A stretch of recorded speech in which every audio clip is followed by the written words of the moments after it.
సుజనా, తిన్నావారా? లేదు, ఇప్పుడు వండుకొని తింటా. అందరికీ నమస్కారం. సుజనా తిన్నావారాకి స్వాగతం.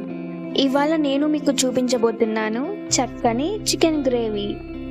నేను ఇక్కడ 30 kg చికెన్ని తీసుకుంటున్నానండి. ఇప్పుడు చికెన్ని నీట్గా క్లీన్ చేసుకొని మ్యారినేట్ చేసుకుందాము. 1 tablespoon salt, 1/2 teaspoon పసుపు, 1 టీ స్పూన్ జీలకర్ర పొడి, 1 teaspoon garam masala, 1 teaspoon ధనియాల పొడి, 1 టేబుల్ స్పూన్ కారం, 2 పచ్చిమిర్చిని పొడవుగా కట్ చేసుకొని తీసుకుంటున్నాను. 2 టేబుల్ స్పూన్లు పెరుగు వేసుకుందాము. 1 టేబుల్ స్పూన్ ఆయిల్ వేసుకుందాము. ఒకసారి అంతా బాగా కలిసే విధంగా కలుపుకుందాము. 2 టేబుల్ స్పూన్స్ అల్లం వెల్లుల్లి పేస్ట్ని వేసుకుందాము. అరచెక్క నిమ్మరసాన్ని పిండుకుందాము. ఇప్పుడు మరోసారి అంతా బాగా కలిసే విధంగా కలుపుకుందాము.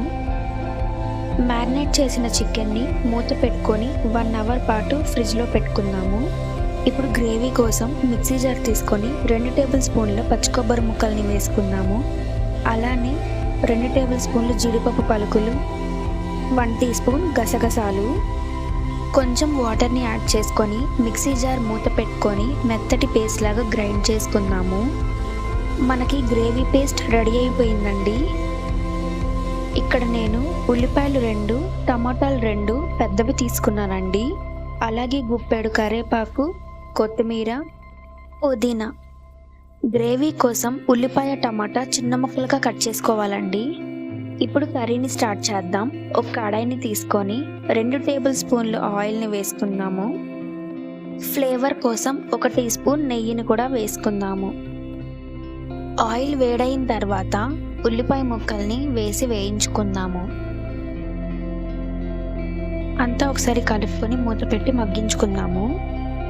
ఆనియన్స్ ఇలా కొంచెం బ్రౌన్ కలర్లోకి వచ్చాక టమాటాలని కూడా వేసి మగ్గించుకుందాము.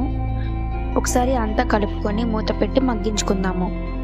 టమాటా కూడా మగ్గిన తర్వాత మ్యారినేట్ చేసుకున్న చికెన్ని వేసుకుందాము. అంతా బాగా కలిపి మూత పెట్టి 10 మినిట్స్ పాటు లో ఫ్లేమ్లో కుక్ చేసుకుందాము. ఇప్పుడు మూత తీసి చూద్దాము. చికెన్లో నుంచి వాటర్ రిలీజ్ అయింది కదండి. ఆ వాటర్తోనే చికెన్ అంతా కూడా నీట్గా కుక్ అవ్వాలి. మూత పెట్టి 15 to 20 మినిట్స్ పాటు కుక్ చేసుకుందాము. గ్రేవీ కర్రీ కదండి, అందుకే కొంచెం పెద్ద కడాయిలకి షిఫ్ట్ చేసుకున్నాను. గుప్పెడు కరివేపాకు, అలానే గుప్పెడు పుదీనా ఆకులు వేసుకుందాము. అలానే 1 టేబుల్ స్పూన్ వరకు హోమ్ మేడ్ చికెన్ మసాలాని వేసుకుందాము. ఇప్పుడు గ్రైండ్ చేసుకున్న గ్రేవీ పేస్ట్ని కూడా వేసుకుందాము. ఇప్పుడు ఒకసారి అంతా కలుపుకొని మూత పెట్టి 5 మినిట్స్ పాటు మగ్గించుకోవాలండి. గ్రేవీలోని పచ్చివాసన అంతా పోయేలాగా వేయించుకుందాము. ఇదేంటి పాలు పోస్తుంది అనుకున్నారు? కాదండి, మిక్సీ జార్లో నుంచి గ్రేవీ పేస్ట్ని తీసి అందులో కొంచెం వాటర్ పోసి అవి యాడ్ చేశానండి. ఇలా బాగా ఉడికించుకోవాలండి. ఇప్పుడు ఒకసారి టేస్ట్ని కూడా చెక్ చేసుకోవాలి. ఉప్పు, కారం, మసాలాలు ఏమైనా సరిపోకపోతే ఇప్పుడే యాడ్ చేసుకోవాలి. మెల్లగా కలుపుకోవాలండి, లేదంటే ముక్క విరిగిపోగలదు. గుప్పెడు కొత్తిమీరని వేసుకోవాలి. గ్రేవీ యొక్క చిక్కదనాన్ని చూసుకొని స్టవ్ ఆఫ్ చేసి దింపేసుకోవాలి. చికెన్ గ్రేవీ రెడీ అయిపోయింది. చికెన్ గ్రేవీ అయితే సూపర్గా ఉందండి.